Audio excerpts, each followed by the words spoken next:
Hello everyone. स्वागत है आपका टारगेट पिन पॉइंट प्लेटफॉर्म पे। जैसा कि आप लोग जान रहे हैं कि यह रसायन विज्ञान का सीरीज चल रहा है और इसमें हम लोग ल्यूसेंट के तथ्यों को प्रश्नों के रूप में संकलित किया है।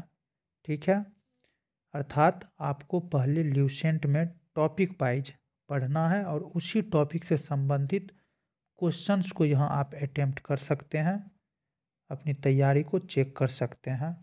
तो आज की इस वीडियो में हम लोग गैसों का आचरण एवं तत्वों का वर्गीकरण से संबंधित प्रश्न को अटेम्प्ट करेंगे। ठीक है, चलिए स्टार्ट करते हैं। फर्स्ट क्वेश्चन है, स्थिर ताप पर गैस की नियत मात्रा का आयतन उसके परम ताप का सीधा समानुपाती होता है। तो यह कथन किनका है? स्थिर ताप, ध्यान रखें, स्थिर ताप पर की बात की गई है। तो यह नियम चार्ल्स का नियम है। आधुनिक आवर्त सारणी के वर्ग में ऊपर से नीचे आने पे बढ़ता है। तो ऊपर से नीचे अगर हम आएंगे तो क्या बढ़ेगा? विद्युत धनात्मकता या फिर इलेक्ट्रॉन प्रीति, विद्युत ऋणात्मकता या आयनन ऊर्जा। तो इसका सही आंसर क्या हो जाएगा? विद्युत धनात्मकता। दुर्लभ मृदा के भंडार में भारत का विश्व में कौन सा स्थान है? तो दुर्लभ मृदा के भंडार में भारत का विश्व में कौन सा स्थान है? तो इस मामले में भारत का स्थान चौथा है। नेक्स्ट क्वेश्चन है, गैसों के विसरण संबंधी नियम का प्रतिपादन किनके द्वारा किया गया है? गैसों के विसरण संबंधी नियम का प्रतिपादन। तो इसका सही आंसर क्या हो जाएगा? इसका सही आंसर होगा ग्राहम। गैसों के विसरण संबंधी नियम से संबंधित है ग्राहम। किस स्थिति में सभी गैस के समान आयतन में अणु की संख्या समान होती है? तो किस स्थिति में ऐसा संभव होता है? जब समान ताप एवं समान दाब पर, ताप और दाब जब दोनों समान हो तो ऐसी स्थिति होती है। सभी गैस के समान आयतन में अणु की संख्या समान। तो निम्नलिखित में से कौन सबसे अधिक तन्य एवं आघात वर्धनीय होता है? तन्य मतलब उसे पीट कर एकदम लंबाई में बहुत लंबी दूरी तक खींचा जा सकता है। तो इसमें से कौन इस मामले में सबसे बेहतर है? सोना। दुर्लभ मृदा कुल कितने तत्व का एक समूह है?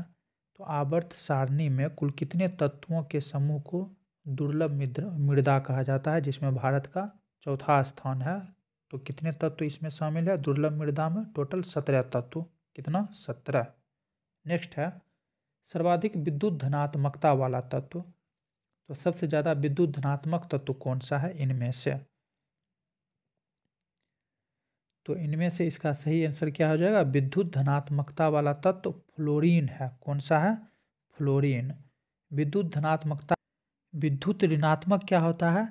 तो तत्व के परमाणु द्वारा एक इलेक्ट्रॉन या एक जोड़ी इलेक्ट्रॉन को अपनी ओर खींचने की जो क्षमता होती है, वही क्षमता विद्युत ऋणात्मकता कहलाती है। तो सर्वाधिक विद्युत ऋणात्मकता किसकी होती है?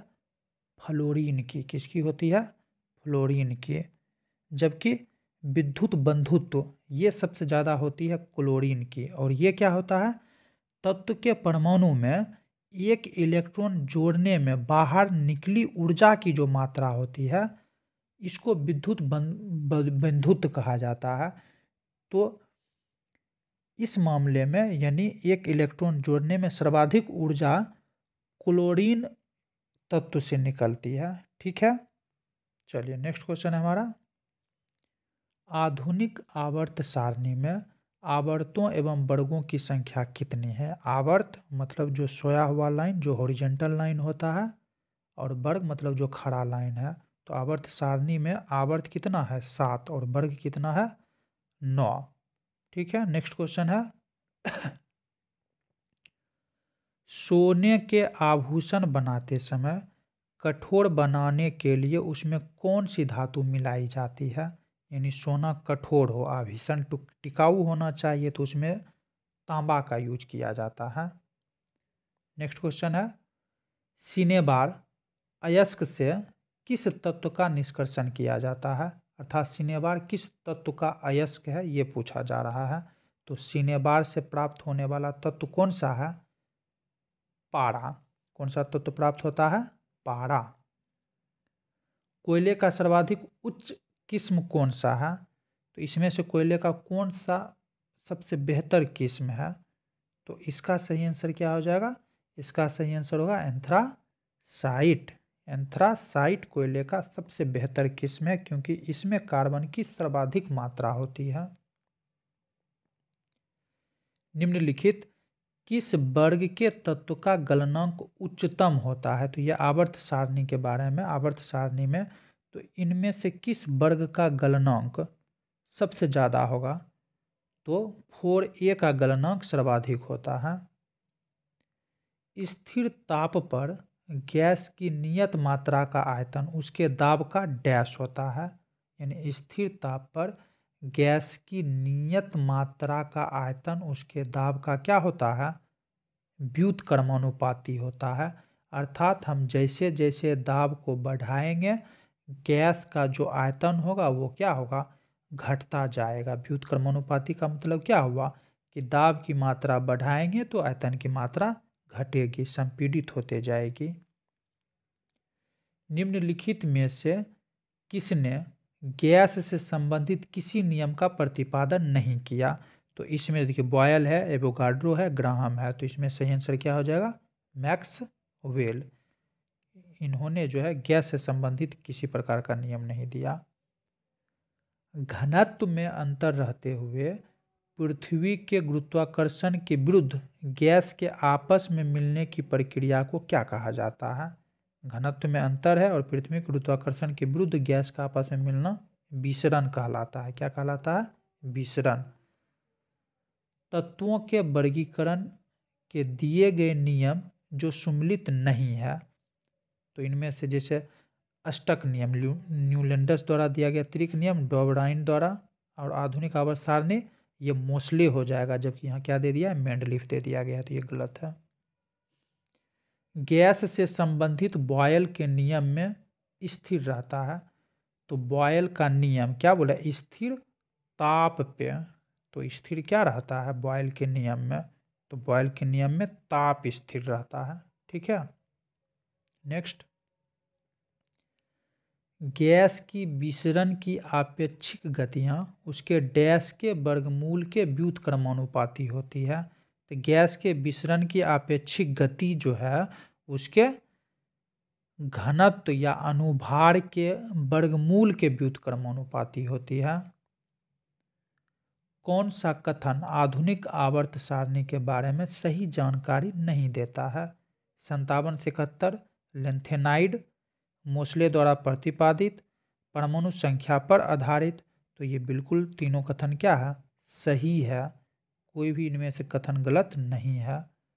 मतदान के समय मतदाता को किसका निशान लगाया जाता है? उंगली पे जो एक निशान लगाया था कि फिर से आप मतदान देने ना पहुंच जाए, तो वो जो निशान है उसके लिए किस यौगिक का यूज किया जाता है, केमिकल का यूज किया जाता है? वो होता है सिल्वर नाइट्रेट। सिल्वर नाइट्रेट, जबकि सिल्वर आयोडाइड बारिश के लिए यूज किया जाता है ना, और सिल्वर ब्रोमाइड फोटोग्राफी में।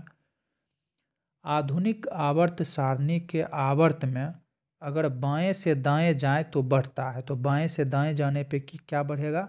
विद्युत धनात्मकता या परमाणु आकार या फिर इलेक्ट्रॉन प्रीति। तो इलेक्ट्रॉन प्रीति बढ़ेगा।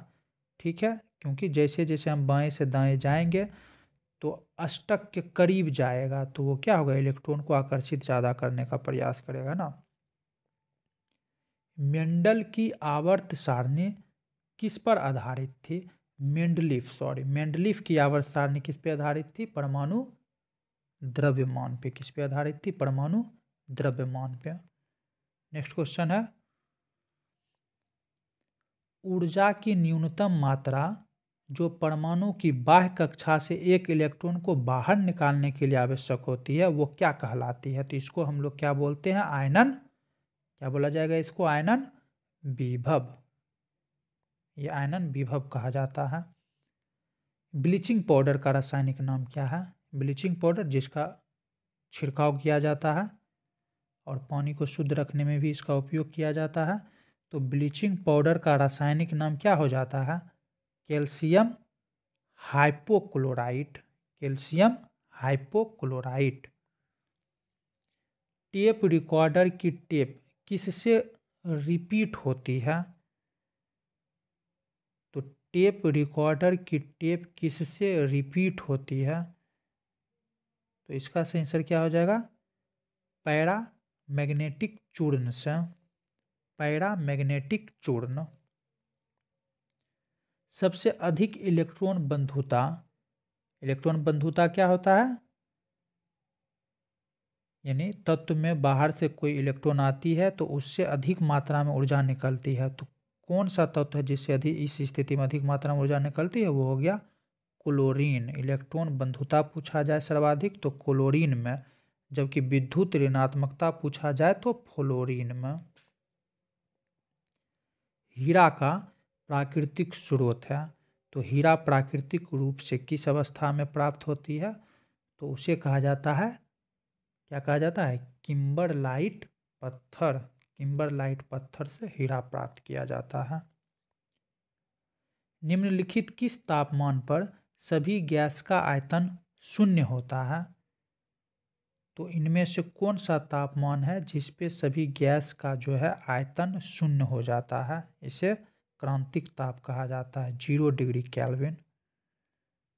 परम शून्य ताप 0 डिग्री केल्विन बोलिए या फिर -273 डिग्री सेल्सियस। नेक्स्ट है, यूरेनियम धातु का निष्कर्षण मुख्यतः किया जाता है। तो यूरेनियम धातु का निष्कर्षण किस अयस्क से किया जाता है? तो इसका सही आंसर क्या हो जाएगा? इसका सही आंसर हो जाएगा पिच ब्लेंड। पिच ब्लेंड से यूरेनियम का प्राप्त किया जाता है। नेक्स्ट, खाद्य पदार्थों के संरक्षण में किसका प्रयोग किया जाता है? यानी खाद्य पदार्थ को अधिक समय तक सुरक्षित रखने के लिए किस केमिकल का यूज किया जाता है? तो इसका सही आंसर क्या हो जाएगा? इसका सही आंसर बेंजोइक अम्ल। तो इस तरीके से यह सीरीज कंप्लीट होता है। मिलते हैं अगले वीडियो में अगले टॉपिक के साथ। इस वीडियो का अगर आप 100% फ़ायदा उठाना चाहते हैं तो पहले आप ल्यूसेंट के इस टॉपिक से संबंधित तथ्य को पढ़ें और पढ़ने के बाद आप इस वीडियो में जो ये क्वेश्चंस दिया गया है उसको अटेम्प्ट करने का प्रयास करें तो आपको ज़्यादा फ़ायदा होगा। चलिए मिलते हैं अगले वीडियो में, तब तक के लिए नमस्कार।